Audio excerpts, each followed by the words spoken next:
today. And Edward Halperin, welcome.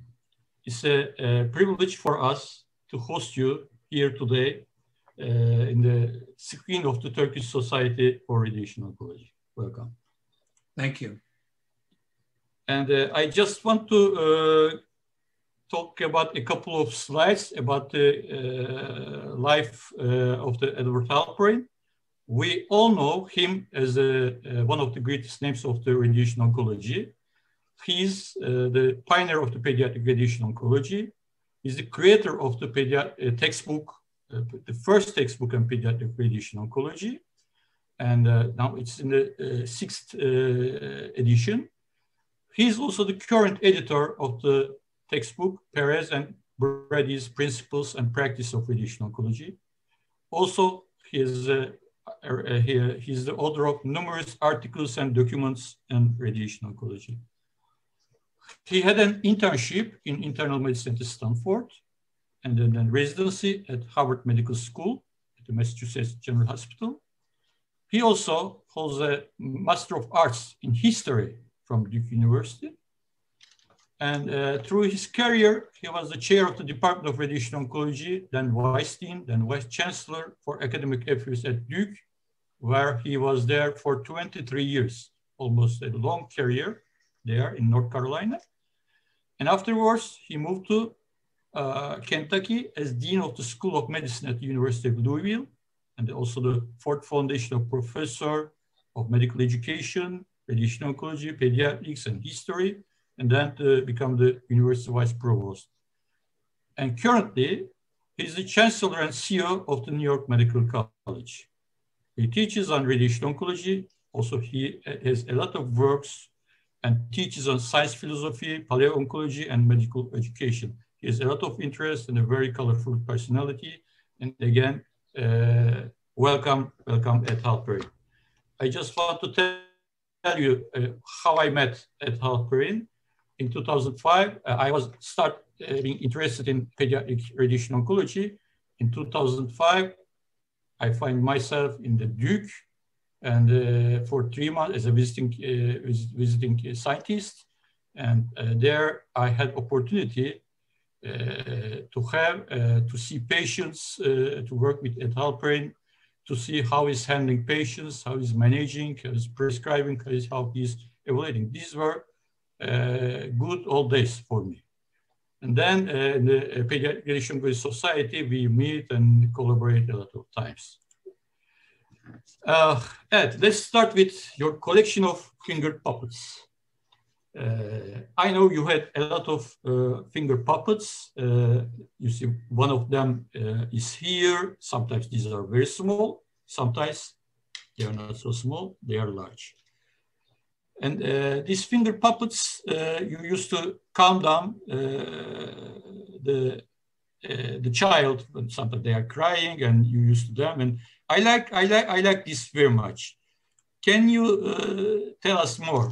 Do you still have this tradition? You have.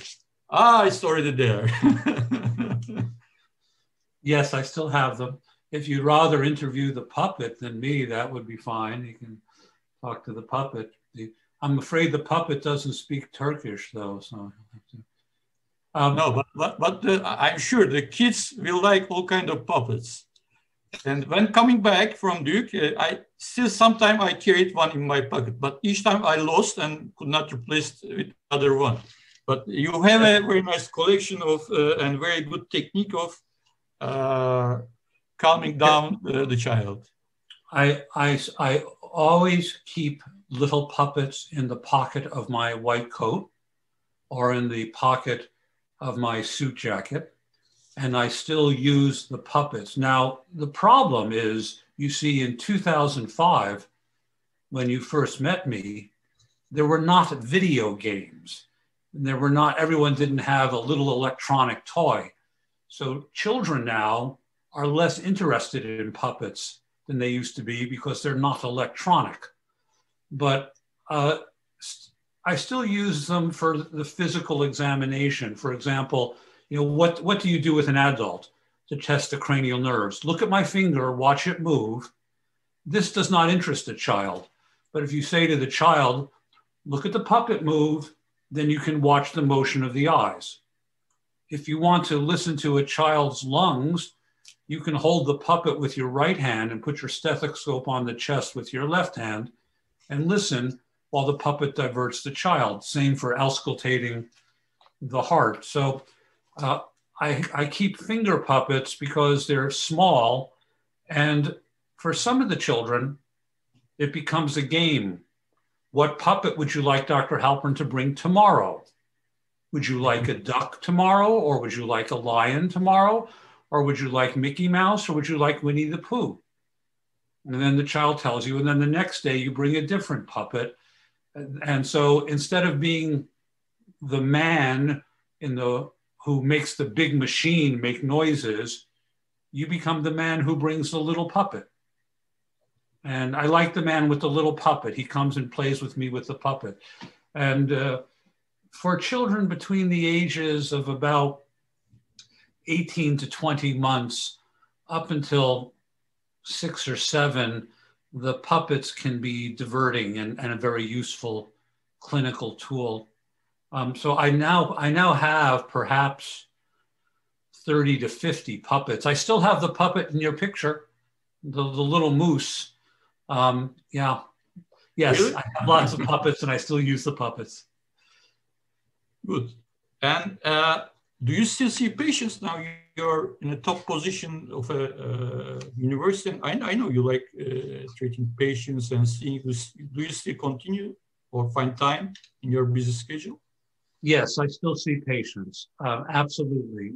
A wise person years ago told me, remember what the definition is of a spayed administrator. Now, the English word spayed, S-P-A-Y-E-D, would mean to neuter a dog or neuter a cat. So he said the definition of a spayed medical administrator is someone who is unwilling to be fired or quit over a matter of principle. What doctors are unwilling to be fired or quit as a matter of principle when they're an administrator? Doctors who do not know how to make a living practicing medicine anymore. So I believe strongly that you should remain practicing medicine, even if you're an administrator, for 2 reasons. One, so you're never afraid of losing your job. You can always go back to practicing medicine full time. Yeah, I think it's Number important. 2, doctors tend to respect administrators who still practice. Doctors who no longer practice, who only go to meetings, become a suit. Oh, they're not a real doctor anymore. All they do is go to meetings and talk about budgets and architecture and reimbursement. Much better to be viewed as he or she is one of us, still practices medicine, can still refer a patient to them. They're a real doctor. Now, obviously, I don't see patients 5 days a week, 8 hours a day. I can't do that and be chancellor of the college. But I still volunteer in breast cancer clinic at a city public hospital in Harlem. And I still see pediatric patients at the Children's Hospital at New York Medical College and Westchester Medical Center, yes. And the same for teaching and research. Can you still teach, and can you find time to do research? I still teach the required course for all first-year medical students in the history of medicine. And I still give periodic lectures in radiation oncology. The research, I cannot find a pathway to do laboratory research and do what my other jobs are. So for the last 2 or 3 years, most of the research projects that I have done concern the history of medicine or medical ethics or medical administration. I'm doing a research project now on the impact of gender equity at medical school dean selection. And I've just finished a research project in the history of medicine on discrimination in residency training. The only clinical projects I've been involved in are some clinical trials. I think it's important. I will show you something. I know you are very much in history, but I like history as well. This is Konrad Röntgen, who is the father of the radiology. He was, when he discovered the X-rays, Röntgen rays, he was the rector of the Julius Maximilians University of Duisburg. So it is, can you see? Yes, yes. Okay. So he was, when he was rector, he was working in his lab. And the day when he discovered the X-rays, it was a very cold November evening, at the end of November, and it was 6 p.m. and he was alone. He was alone in the lab, and when he see the dim light coming from the thing, and how he discovered. Now I cannot imagine a rector working in his lab alone in a cold winter day at 6 o'clock in the evening. Do you think is it possible? Well, okay, you must remember the specifics of the story. Röntgen was provided with an apartment by the university. The apartment was on the second floor of the physics building. His laboratory was on the first floor. So to go to the laboratory, he simply needed to walk downstairs. Second, he had no children. He was very devoted to his wife, but it was a childless marriage. So there were no children running around. Third, the students did not like Röntgen as a teacher. He was a very wooden lecturer. They thought he was boring. So he was not a popular instructor. So he was not diverted. He was also a meticulous experimentalist. No one could do it as well as he could. So he usually worked, as far as we know, alone in the laboratory, managing his own equipment. The best evidence we have of what happened that night was that he was interviewed by a reporter for the Canadian magazine, McClure's Magazine. The magazine the journalist spoke German and French and English. And he said to Röntgen, when you first observed the light on the plastinocyanide paper, what did you think? And Röntgen replied, I did not think, I experimented. And that is a very important concept. This is a German mind who is only interested in data, not interested in conjecture. I did not think, I experimented. And he proceeds to put a book between the evacuated tube and the paper to see if it affects the intensity of the light. He puts the paper on the other side of the door to see if a wooden door obstructs the invisible light. And on about the third day, he goes upstairs to his apartment, says to Frau Röntgen, come downstairs, and he puts her left hand on photographic paper and sees the bones of the hand and her wedding ring. And so she becomes the first human experimental subject. So it's a different era. He's not required to teach.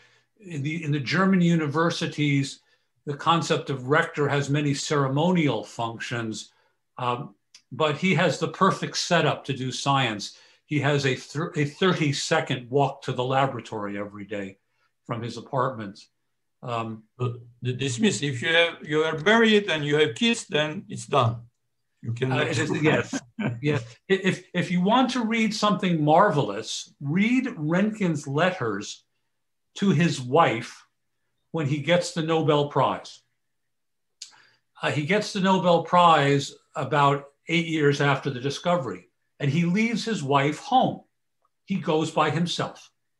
He takes the train to the coast. He takes a boat to Sweden, and he writes her letters.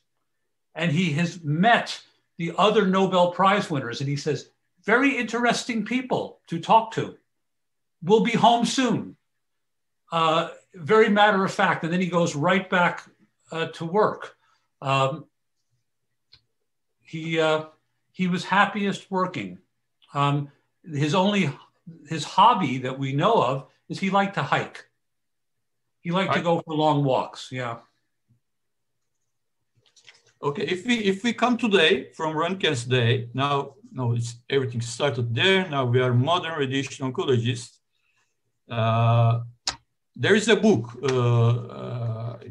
published in the US, Choosing a Medical Specialty. This is published to guide the medical students to choose the medical specialty which fits best to them. So this has sections, surgery, gynecology, and whatever. In the section of radiation oncology, it says this: historically, radiation oncology was one of the best kept secrets in medicine. Now it's become very popular, and it's one of its intellectual discipline. It's a multi-dimensional, and defines as what makes a good radiation oncologist. Good radiation oncologist likes fast evolving technology in an intellectual environment, enjoys being part of an interdisciplinary team. And this is the best part. A radiation oncologist has an amiable personality. I like this very much. So what do you think? Who is a radiation oncologist in your opinion?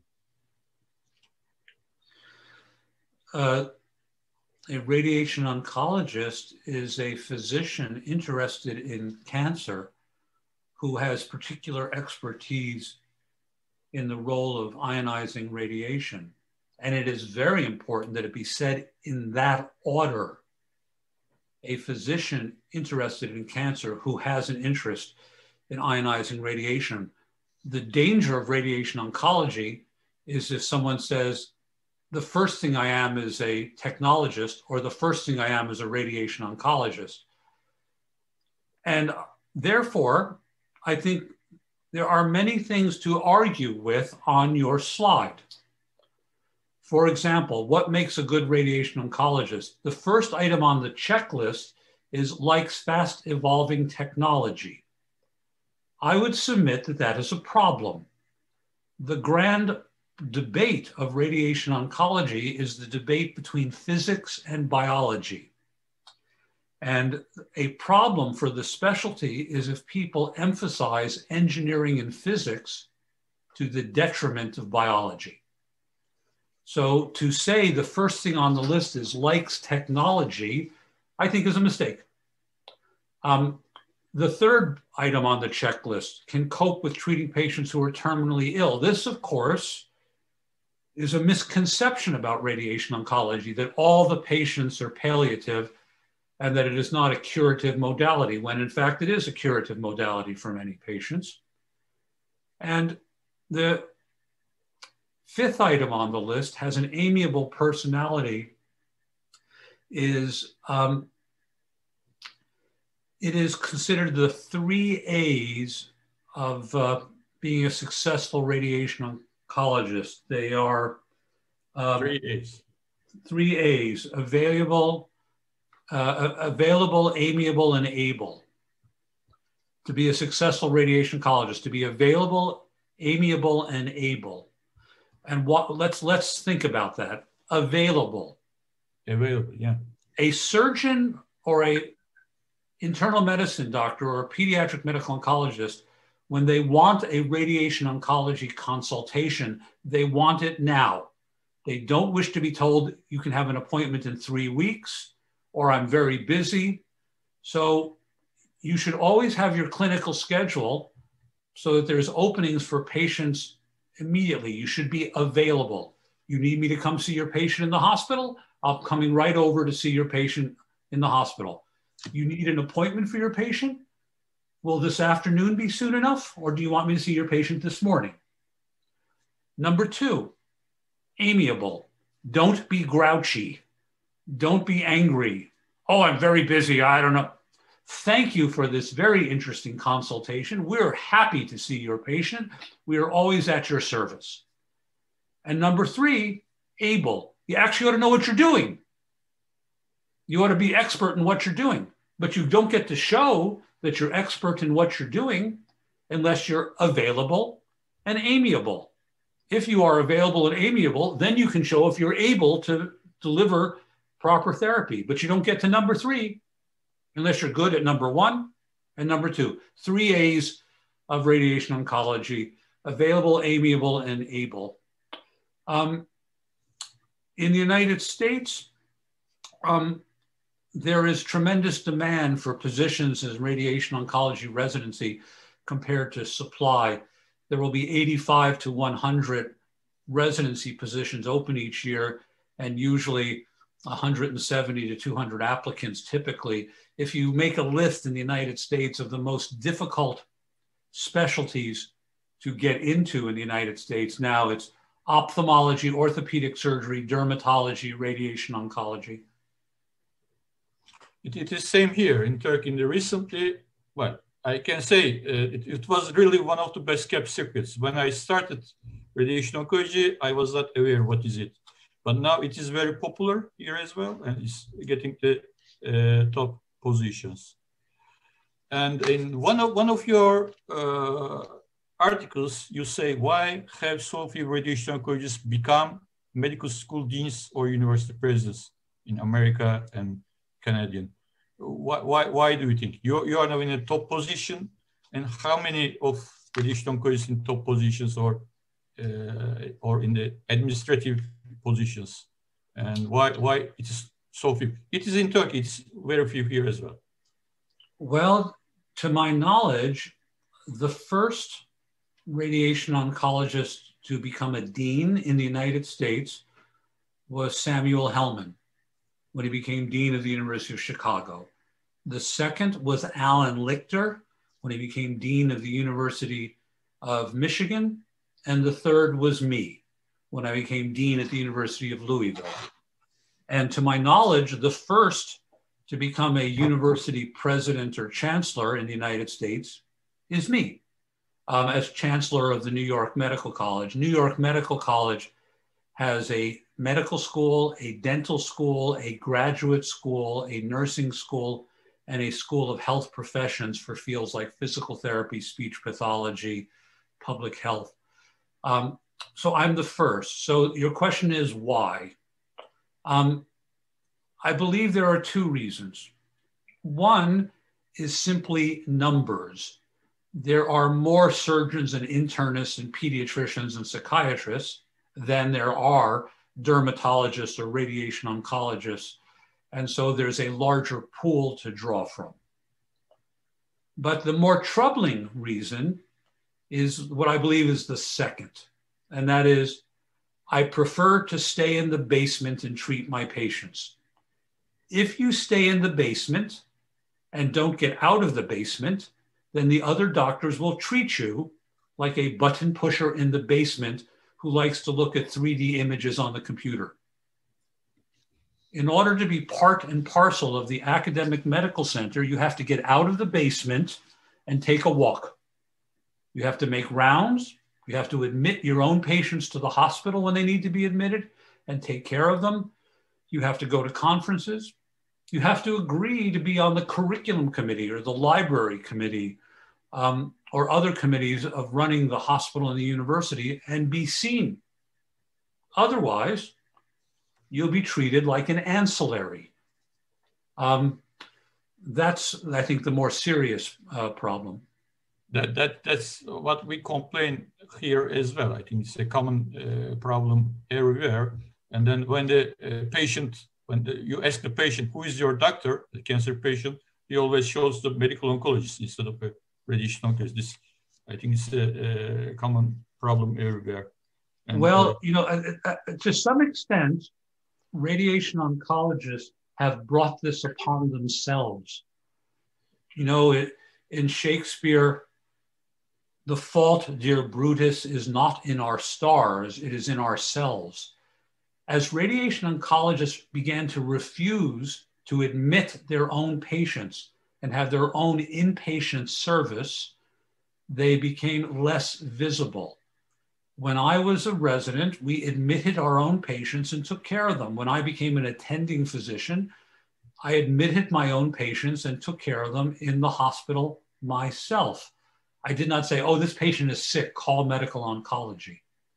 And if you want to believe that history is not linear, that history is circular, you will find an editorial by Morton Kligerman, the chairman of radiation oncology at Yale decades ago, in which Kligerman says, if radiation oncologists stop being willing to admit their own patients to the hospital under their own names, they will relegate themselves to be sidelines in the world of oncology care. You have to be willing to put in the time and effort to make rounds yourself and be visible if you want to be treated like an equal. If you don't want to be treated like an equal, if it's more important to go home early, if you don't want to leave the basement, that's what will happen. Or as the New Testament says, as you sow, so shall you reap. I think that's a serious issue. Once my mentor, Abraham Kuten, you know him from Haifa, he said, we are not spent our years to draw circles on the computer. This is something different. I think I always say, tell this to my students as well. We are not here to draw only circles on the computer. We are doctors. Yes, and, I mean this of course is the serious problem of the future of the specialty. If all you have in life is a hammer, then everything looks like a nail. Yeah. And people thinking that the be all and end all is better dose distribution. What is the problem? How are we going to solve the problem of hypoxia? Better dose distribution. How are we going to solve the problem of metastasis? Better dose distribution. How are we going to solve the problem of oncogenes and suppressor genes and epigenetics? Better dose distribution. No, we're not going to solve those problems by better dose distribution. Right? I wrote a very old joke in one of my papers years ago that I believe was first told by Gillis McKenna. And the joke goes, in 1945, if they had put radiation oncologists in charge of the war against polio, then you could be sure by 2020 that they would have perfected the iron lung. Yeah. Yeah, that's me. Yeah,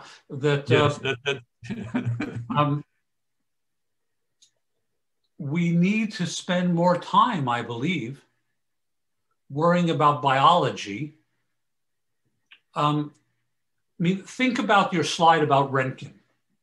You could make the argument that the history of radiation oncology are engineers and physicists saying to MDs, here is something interesting. Would you like to use it? Here is an X-ray machine. Would you like to use it? Here is a radioactive isotope. Would you like to use it? I made a proton machine. Would you like to use it? Whereas I believe you're seeing, particularly in immunotherapy and biologic therapy, it is biologists saying, here is a tumor problem. Let us use the tools of biology to solve the tumor problem, as opposed to trying to find an application for something that an engineer thought of. I think this is a profound problem in radiation oncology.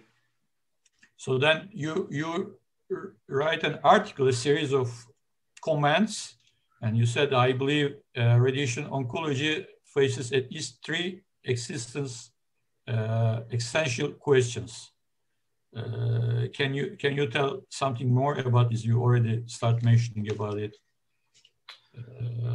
What are these? Well, okay, let's take them one at a time. Will technological innovation transform radiation oncology in a positive or a negative way? We have developed as doctors a very good infrastructure for testing drugs. We know how to do phase 3 trials comparing placebo to a drug or drug program A to drug program B. We see this week. How do you test a vaccine? Take 40,000 people, give the vaccine to 20,000, give placebo to 20,000 and watch what happens. Or give one dose to 10,000 people, a second dose to 10,000 people, and 20,000 people a placebo and see what happens. How do you do that with a linear accelerator or a proton machine? Have we ever done large numbers of randomized trials of technology? No, we usually do not, because we say this is just an extension of existing technology and does not require a randomized trial. And we do that because companies like to make money selling machines, and we like to show our hospital administrators how good we are because we have big machines, but we really don't test that. So one of the people listening to this broadcast is going to say, Halperin is wrong. We never needed a randomized trial to say that a linear accelerator was better than a cobalt machine. To which I would say, yes, we did. We could do fine doing palliative radiotherapy with cobalt. You don't need an expensive linear accelerator to do lots of palliative radiotherapy.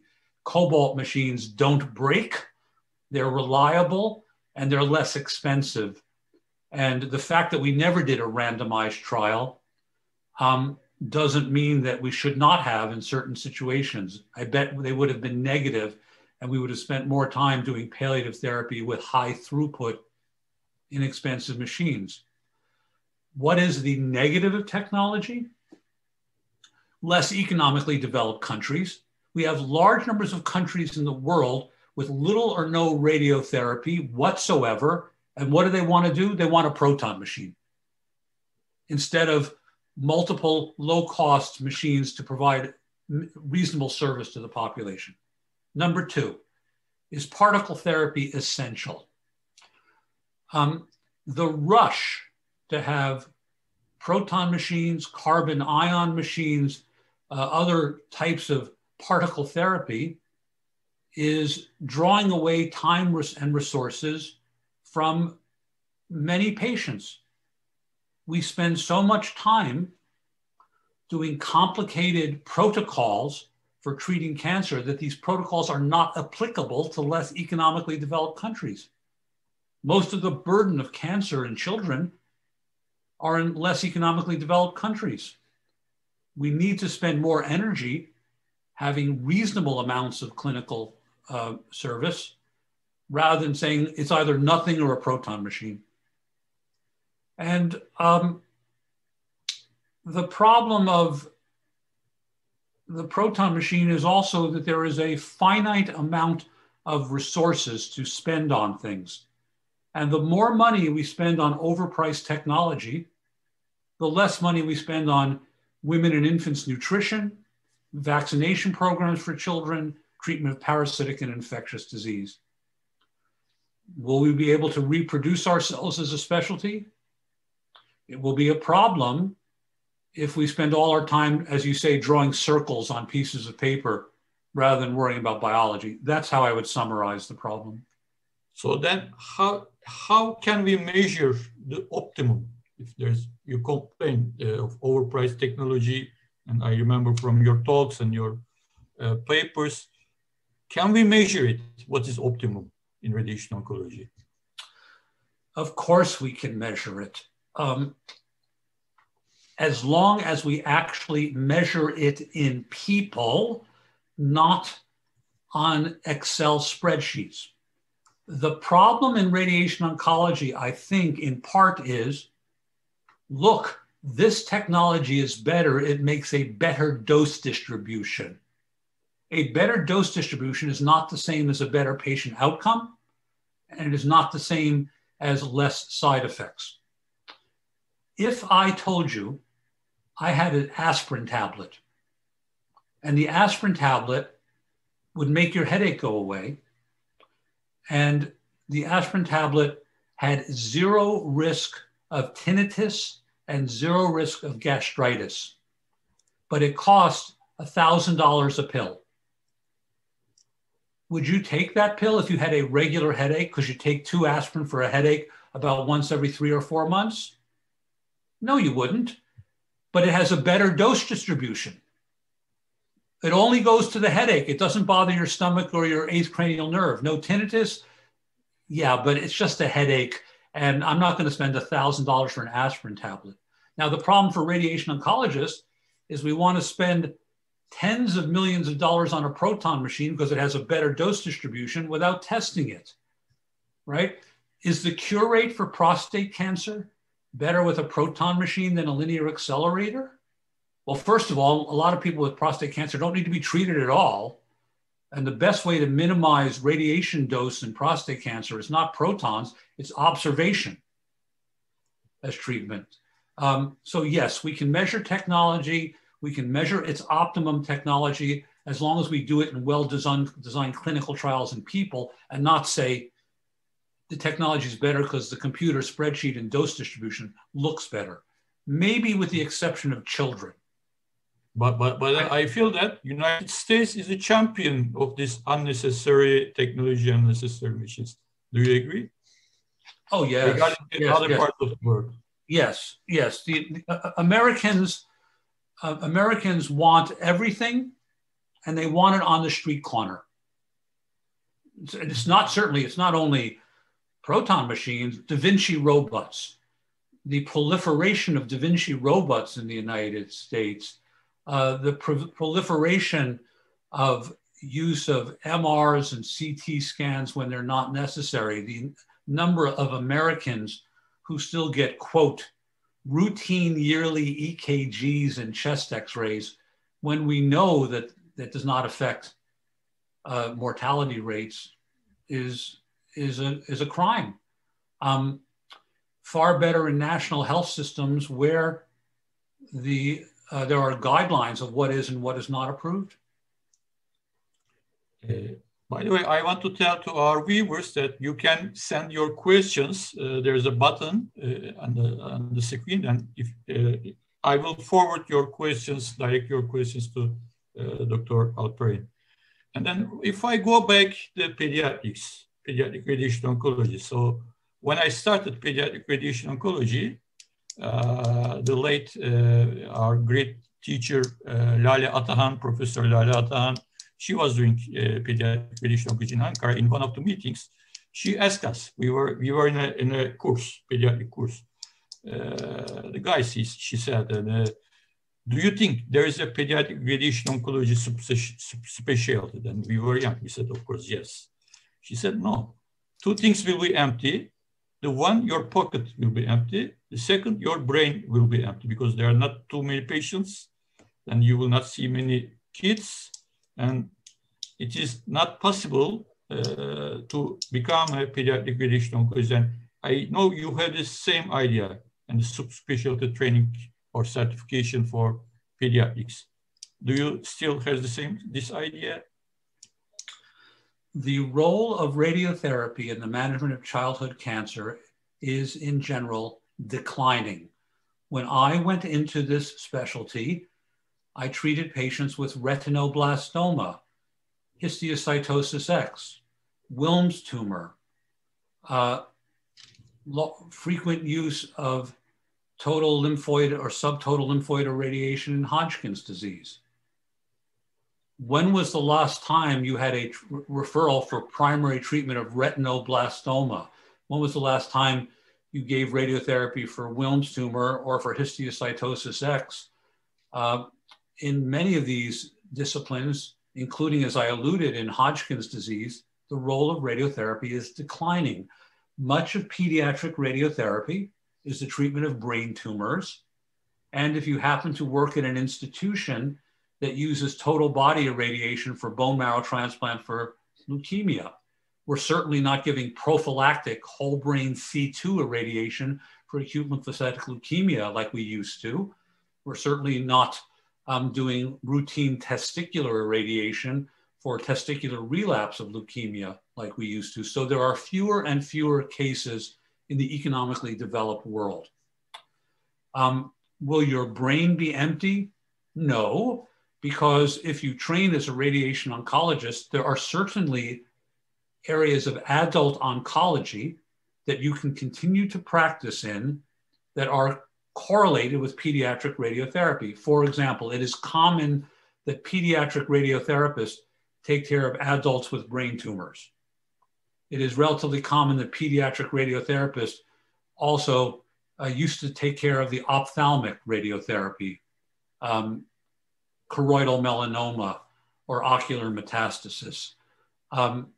So one can keep yourself active, not strictly by being a pediatric radiation oncologist. I still volunteer in adult breast cancer clinic in a public city hospital in Harlem in New York City to keep my skill levels at a moderate level. Should there be subspecialty training? Absolutely, absolutely. Pediatric radiotherapy is an extremely dangerous specialty. The long-term ill effects of what we do are serious, life-changing, consequential, and at the least, a pediatric, anyone trains in radiation oncology should go to late effects clinic and see what happens as the long-term consequences of radiotherapy. And I think the final point to make is general radiation oncologists should not take care of children except in extreme situations. Palliation, for example. If you don't do it all the time, you shouldn't do it. Somebody is going to get hurt. Not only you, but your therapy technologists and your physicists should be accustomed to taking care of children. And if you don't do it often, you shouldn't do it at all. Okay, so I want to move to another topic that you are interested in. This is paleo oncology, which is quite new to all of us, and you are interested in this. And I know this some of the things you showed me in Duke, and archaeologists were sending you some documents, artifacts, pictures to solve. And you think ancient remains help understanding cancer today, right? Yes. The study of cancer in ancient human remains and in, for example, the fossils of dinosaurs or extinct species is a useful tool. It is an experiment of nature. You can understand what types of cancers occurred in populations that never were exposed to tobacco because there was no tobacco. You see no smoking-related cancers in Egyptian mummies. There was no tobacco to smoke. If you study Peruvian mummies, it's not surprising. You see a lot of melanoma from people in sun-exposed climates. If you study the histology of cancer in Egyptian mummies, you can understand things about desmoplasia, intercellular junctions, what happens to a tumor when it is buried for 2,000 years in dry, hot sand. Well, it dehydrates slowly, but the intercellular junctions are still very tight. It teaches you how strong the cell-to-cell junctions are of cancer by studying it in ancient remains. I think I should also say a final word about the value of physical evidence in history. If you wish to understand what the diet was of slaves in a society, you could study the bones of slaves. For example, in the United States, were enslaved Africans fed only cornmeal and molasses, or did they have protein in the diet? Well, you can study their bones and look at the level of iodine. If there's iodine levels, you get an idea of how much seafood or fish they were fed, as opposed to only being fed carbohydrates, for example. Ancient remains provide physical evidence above and beyond what you can learn from the written record. And I think this is a valuable tool. And I checked when I preparing this talk, I checked what's going on, and I interested which one is the oldest cancer ever, and I saw that there are a lot of skeletons that they think that this is the oldest one. One in Croatia, Siberia, Sudan, and Egypt, and perhaps more. It must be very difficult, I think, to know which one is the oldest or which is which. What do you think? Do you still interest in this area? Because you didn't ask the question correctly. The correct question to ask is, what is the oldest form of cancer that can be identified in bone? Because there are very few soft tissues that are ancient, unless the body was mummified or frozen in the ice in some area and didn't thaw out. Otherwise, what we're left with is bone. So you can find primary bone tumors or tumors which metastasize to bone. For example, we know that dinosaurs had multiple myeloma because we have dinosaur bones. I do not have a dinosaur liver to show you. I don't know whether dinosaurs had hepatocellular carcinoma or not. I don't know whether dinosaurs had soft tissue sarcomas. I only know what dinosaurs' tumors had that were in bone. We can infer the existence of some ancient bone tumors of soft tissues. For example, if you find saucerization of a pituitary in a skull, you might infer that it was a pituitary tumor. But the examples you're showing on the slide, of course, are all primary bone tumors or metastasis. So what is the oldest? We know that there are very ancient bone tumors. We really don't know how ancient soft tissue tumors are. So another topic you're interested in, well, the problem, they say, when you are in Louisville, you face a serious trouble that almost all of the neurosurgeons want to move away to a private clinic in the department, deserting the Louisville, and you start a battle and you won, the Battle of Louisville. My first thing, can you tell what was this Battle of Louisville? That I think we see this everywhere. This can be seen anywhere in the world. And can you prevent the next one? Can you win another one? Because each time the private clinics are coming more stronger. That's what I feel. It would not be correct to say that I won. It would be correct to say that we had to be careful that the patients didn't lose. This is a deep problem in medicine. Doctors like to say that they are objective, above the fray, care about their patients, and are unswayed by money. And that is a lie.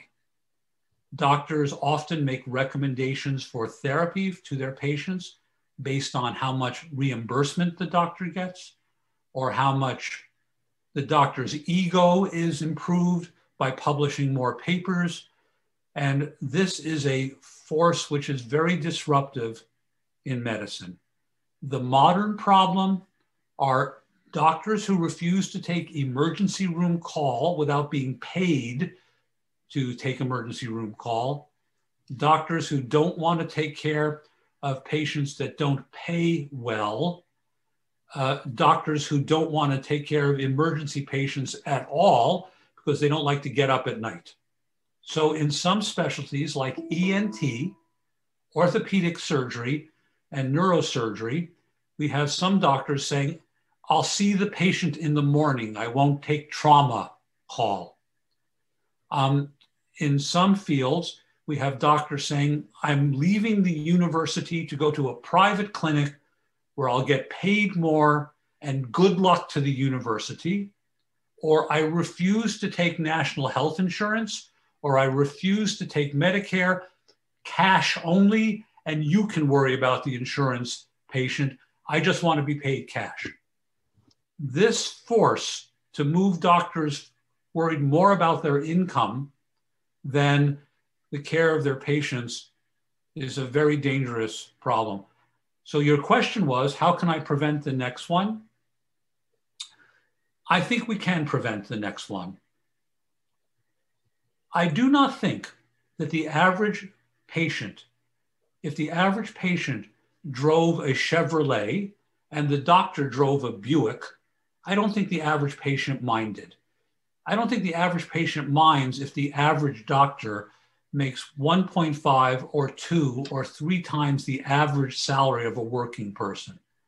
But when the patient drives a Chevrolet and the doctor drives a Lamborghini or a Maserati, or if the patient makes the equivalent of $40,000 a year and the doctor thinks that they're underpaid if they don't make $4 million a year, there will be social upheaval and we will deserve what happens.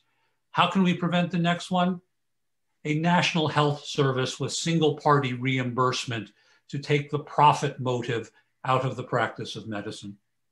I think that's how we prevent the next one. Yeah. Not easy, but I think. And perhaps connected to this, you had an opinion in one of your articles that the honor of the society to restore the honor of the specialty by minimizing financial ties with the industry. How is the situation now in the States? Do you think it's possible to cut or minimize these financial ties? Yes, it is possible. It does not require, it means every person, everyone listening to me should start behaving differently. When you go to a radiation oncology meeting, don't take, quote, free giveaways from the companies. You make enough money as a radiation oncologist, buy your own pen. Don't take a pen with the logo of a company on it. Don't take free books and mouse pads. They're not free. They're a marketing tool by the company. Don't worry so much about having industry sponsors for scientific meetings. Oh, but Dr. Halperin, that might mean that the registration fee went up. Yes, it would. And it would be better if the registration fee went up than we were beholden to corporate sponsors to run our specialty and try to maneuver us to do what they want. When I was a little boy, my father, he should rest in peace, told me there was a name for people who sell themselves for money and for the people who facilitate selling yourself for money. I think we should be called doctors. I don't think we should be called prostitutes or pimps. And I think we should sever our ties with industry. If industry wants to give money to radiation oncology, it should be at arm's length with no ties associated with it and no obligation. There should be no more banners at our meeting. Gold level sponsorship by this company, platinum level sponsorship by that company. I think that should stop. Yeah, you're right. But it's, so far I see industry is coming more stronger each time. And another topic, what should be changed in medical education, do you think? You say one day you will be, for the medical students, you will be on the other side of the stethoscope. So you should preserve the humanities in medical education. Do you think we are becoming more technical, robotic, and how the medicine is evolving? The job of the doctors are evolving. What does the word clinic mean? What does that, where does that word come from? Clinic, clinical, clinician. It's from the word decline, incline, recline. Clinic means a place where something lies down or is flat. A clinic is where someone lies down and someone stands over them. Every doctor needs to remember that right now you're standing up and the patient is lying down, and you will close your eyes and open your eyes and you'll be the one lying down and someone will be standing over you. So what do we need to do? We need to continue to teach how to take a history directly from the patient. Stop relying entirely on the electronic medical record. Let the patient tell you in their own words what their symptoms are. A physical examination is not looking at the CT and MRI. A physical examination is laying your own two hands on the patient and examining them, feeling the tumor, feeling the normal tissue, and establishing a doctor-patient relationship. A CT scan and an MRI is a laboratory study to augment the physical examination. We need to teach our students how to read critically and how to write in understandable prose. We need to teach medical ethics and medical history. And most important, we need to avoid the hidden curriculum. We tell people what to do in our lectures, but then we don't do it. So they watch the professor never sit down.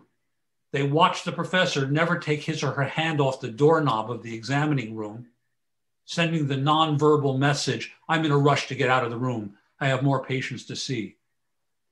The students and residents ought to see the professor sit down and take their time and talk to the patients. They ought to hear the professor take a history. They ought to see the professor do a physical exam.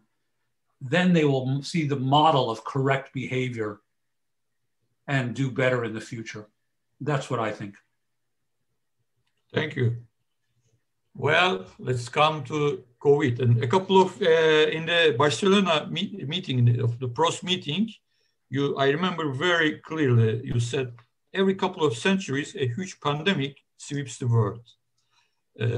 So this was in my mind. And when COVID started, I immediately remember your thing. Did you expect this coming? Absolutely. I mean, when I gave that lecture you're talking about, that was in Barcelona, maybe 10 or 15 years ago, I said there's going to be a pandemic. Because to say there's not going to be pandemics is to ignore history. In the ancient world, the plague of Athens, the Black Death in the Middle Ages, the great yellow fever epidemics, malaria, the Spanish influenza epidemic of 1918, 1919. When I was a medical student, what is this new disease in Philadelphia? The members of the American Legion are dying, Legionnaire's disease. When I was a resident, HIV, Zika, MERS. Most important, we're not done. After we're all vaccinated for COVID-19, get ready for the next one and the next one. Climate change, human populations moving closer to animal populations, poverty and racism contribute to the spread of epidemic disease. This is the prelude. This is not the main thing. This will be part of human history and part of medicine. It always has been, it will be. So then you are pessimistic or it's realistic and there's more coming in the future. I hope not next year, I hope. I had a professor in economics when I was in college at the Wharton School. He was from what was then the Soviet Union. He had a very strong accent. And he said the following: in the Soviet Union, there's two sorts of people. He's optimist and he's pessimist. What in Soviet Union is pessimist? Pessimist is fully informed optimist. What is optimist? In Soviet Union, optimist is properly instructed pessimist. So the answer to your question is, I am not a pessimist. I am a fully informed optimist, which is called being a realist. You recognize what the risks are and you are prepared to deal with them. And we don't do anybody a favor by nonsensical Pollyannish behavior. Right? When Donald Trump becomes president of the United States, among the first things he does is he abolishes the executive branch task force for dealing with pandemics. Yesterday, President-elect Biden announced he was going to reestablish it next Wednesday.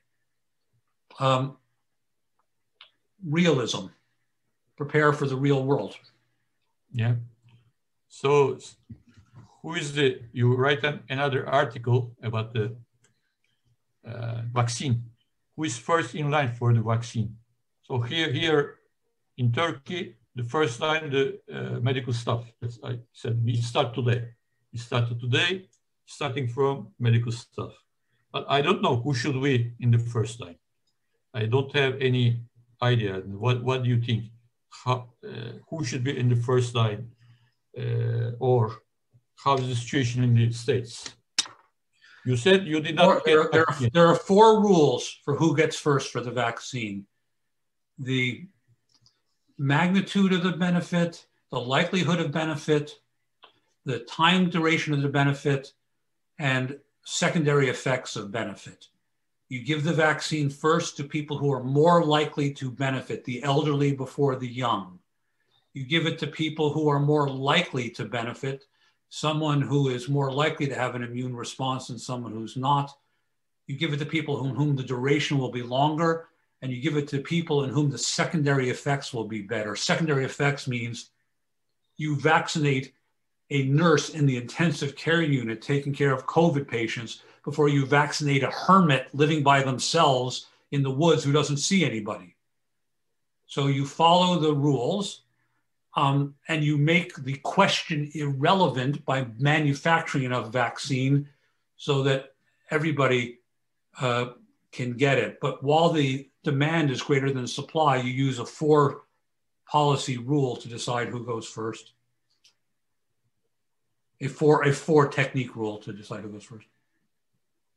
Yeah. And one of my colleagues in the Ankara, and he asked also, I asked, what's the scale of the Trump era is over, and what is the scale of the damage in health, in cancer, and vaccine in America, in the world? What do you think?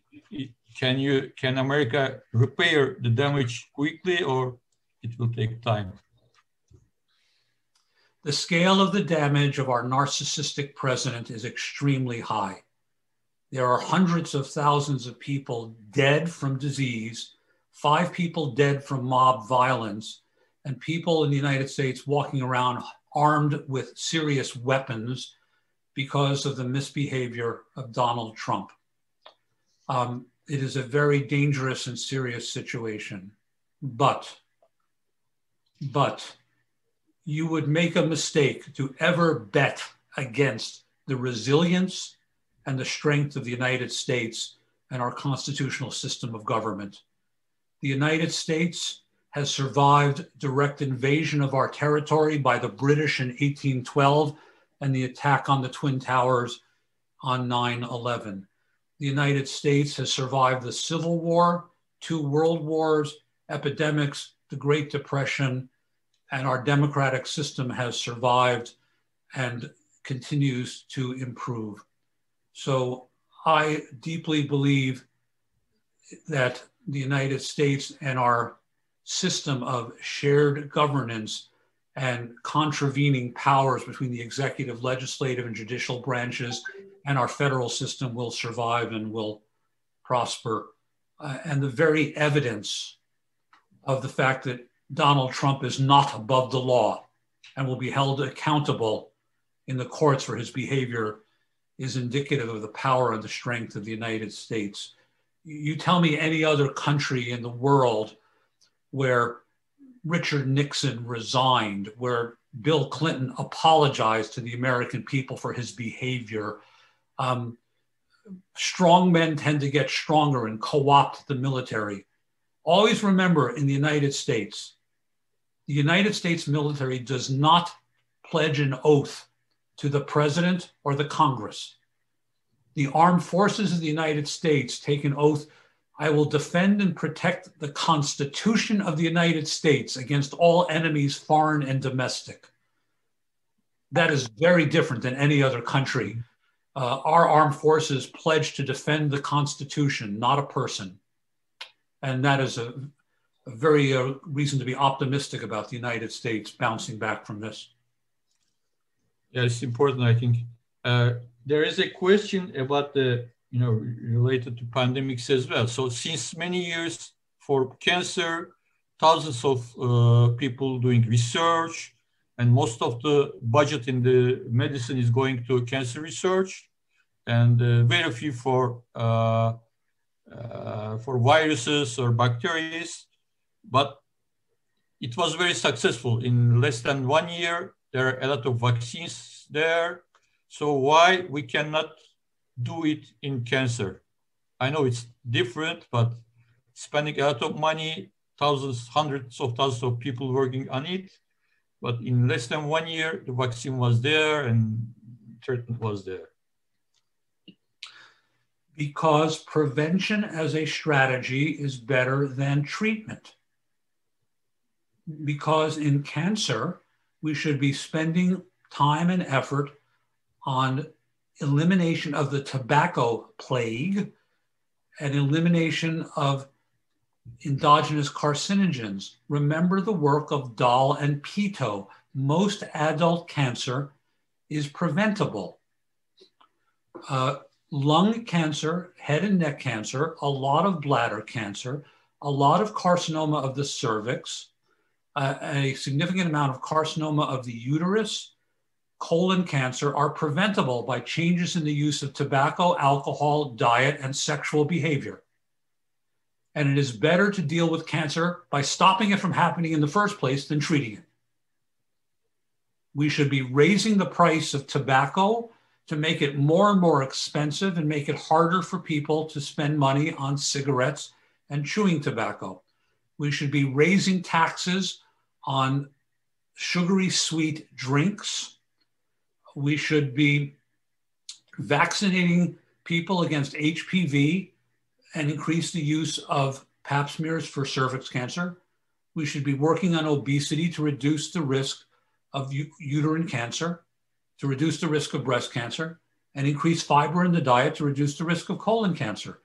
These would be effective strategies as preventive measures. Now, I hardly need to tell this audience about the controversy about preventing breast cancer with mammography, or the fact that we did not succeed in preventing neuroblastoma by doing testing of urine for catecholamines. But that doesn't mean we shouldn't keep trying to prevent cancer rather than treat it. Vaccines are less expensive than treating people on ventilators in the ICU with COVID. So you put your emphasis on prevention rather than treatment. That is a short answer to a complicated problem. And our last topic is, before closing, when you become the rector of the New York Medical School, you find a lot of artifacts of art, and then you resurface them and you hang them to the walls of the corridors, and some of them are very valuable pieces, and you return, the New York Medical School become an art gallery, and you like it very much. What do you think? What do you suggest to all other people? Here is the modern problem, I think, Yavuz. The modern problem is that when doctors go to a medical school or a hospital, they look at pictures on the wall.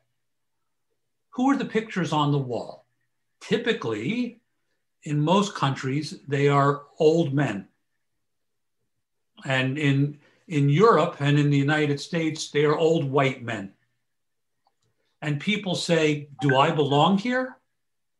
Now, the mistake people make, is they take the pictures off the wall. Don't take the pictures off the wall. Recapture your real history. So in the United States, there is plenty of history of women and people of color in medicine. I never took the pictures of the white men off the walls. I added pictures of women and Black and Hispanic people on the wall. That is important. And I bet any country could say, who was the first woman on the faculty at this medical school? Who was the first immigrant on the faculty of this school? Let's put their picture up on the wall also. Who were other people of historical importance other than old men? Now, the quote you have here about Confederate monuments is, the United States seems to be the only country in the world that thinks it's appropriate to put up monuments to people who engaged in armed insurrection against the lawful government of the United States and fostered chattel slavery. Nobody else puts up monuments to rebels who tried to overthrow the government, the lawful government. But there's a proportion of Americans who are romantic about Thomas Jefferson, Robert E. Lee, and Stonewall Jackson. I see no reason to be romantic about such people. They engaged in insurrection against the Constitution of the United States and defended enslaving people. The monuments need to be in museums to explain who these people were. They don't need to be in the traffic circle to look at them and look up at them. So then do you expect to see the monuments or pictures of Donald Trump in the future somewhere? Somewhere, yeah. Well, okay, of course. Okay, you can go to places in Russia and see people who still have pictures of Stalin on the wall. They're somehow romantic about Stalin, right? You can go places in France where people still want the monarchy back, right? I mean, you know, there are, in the Middle East, there are some people still talking about they want the glory back of the Persian Empire. It was better when Farouk was king, etc., talking about Grand Caliphate. So every country has some part of the population that has a romantic view of the past, not justified by the truth, but a romantic view. So yes, you will be able to find Americans who still think romantic things about Richard Nixon, and there will be some about Donald Trump. And I would predict that I have not traveled extensively in Turkey, but I would predict that if you look hard enough, there's someone who has pictures of the last sultan before Ataturk, and they still have romantic views of the old empire. Oh, there are many. Yeah. And the last question from our residents are asking, do you have, they thank and they say, do you have any suggestions, other suggestions for residents, radiation oncology residents? Oh, for residents. Oh, be very mindful of your reading. Get into the habit of reading a general medical journal on a regular basis. Do not only read radiation oncology journals. If your English is good and you can read the Lancet or the New England Journal or the British Medical Journal or the Journal of the American Medical Association, know what is going on in medicine outside of radiation oncology. Always keep up and get into the habit of doing that now, so you never get out of the habit. You be careful not to spend all of your time studying radiation oncology to the detriment of being a fully trained and competent doctor. At Halperin, thank you very much for being with us. I think it was a very colorful talk. I enjoyed personally a lot. And next time, I hope and I'm sure let's meet in Turkey live, in Turkey, not through the screen. And thank you very much again for accepting our invitation and for being with us. It was my pleasure. Thank you for having me, and my best wishes to all my friends in Turkey and elsewhere in the world. Have a good day, everyone. In the post-Trump era, everything will be fine for you, America, and for all of us, and we recover from COVID as well very soon. Thank you. Thanks for having me, and have a good day. thank you very much. And dear all, thank you very much for watching us and being with us. And I hope you enjoyed the program and you enjoyed having Dr. Halperin with us. And we hope to host him next time in Turkey in one of our meetings. Thank you very much and see you.